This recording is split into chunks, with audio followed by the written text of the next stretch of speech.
Everybody asking how we doing, say we good. Don't need no one to tell me how to live just like they would. It ain't their business, but they in it, I don't know why. Revolved around my life after I found another.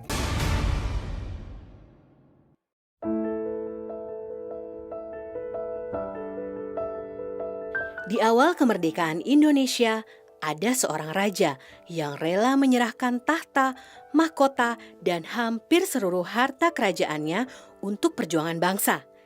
Dia adalah Sultan Syarif Qasim II dari Kerajaan Siak Sri Indrapura, Riau. Bagaimana kisahnya? Ayo teman-teman, kita simak bersama. Sultan Syarif Qasim II lahir di Riau 1 Desember 1893. Pada tahun 1915, ia dinobatkan sebagai Sultan Siak ke-12. Saat berusia 11 tahun, Syarif Qasim dikirim belajar ke Batavia untuk mendalami ilmu hukum agama dan pemerintahan. Ia menjadi murid Snouk Hurgronje, seorang ahli Hindia Belanda penasehat pemerintah kolonial. Meski Syarif Qasim mendapatkan pendidikan Belanda, ia tetap bersikukuh menentang penjajahan. Ia melawan Belanda tanpa mengangkat senjata. Misalnya dengan mendirikan Madrasah Taufikiyah Al-Hashimiyah pada 1917. Sekolah dasar pertama di Riau ini mengajarkan agama Islam dan paham kebangsaan pada anak-anak dari seluruh lapisan masyarakat. Pada masa pendudukan Jepang, Syarif Qasim juga berperan melindungi rakyat Siak dengan menentang kebijakan Romusa.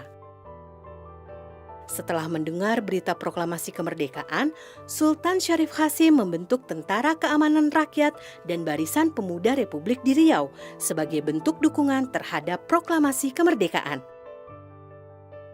Sultan juga menyerahkan sumbangan sebesar 13 juta gulden, disertai mahkota kerajaan, sebilah pedang kerajaan, dan sebuah mobil untuk perjuangan Republik Indonesia.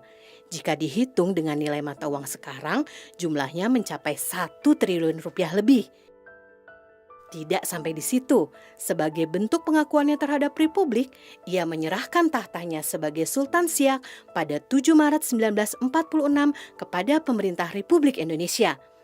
Setelah tidak lagi menjadi Sultan, Syarif Qasim menjabat sebagai penasehat Presiden Soekarno di Jakarta.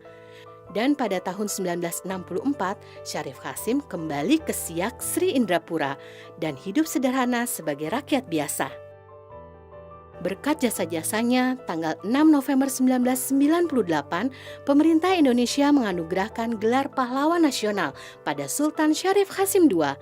Namanya juga diabadikan sebagai nama bandara internasional di Pekanbaru, Riau.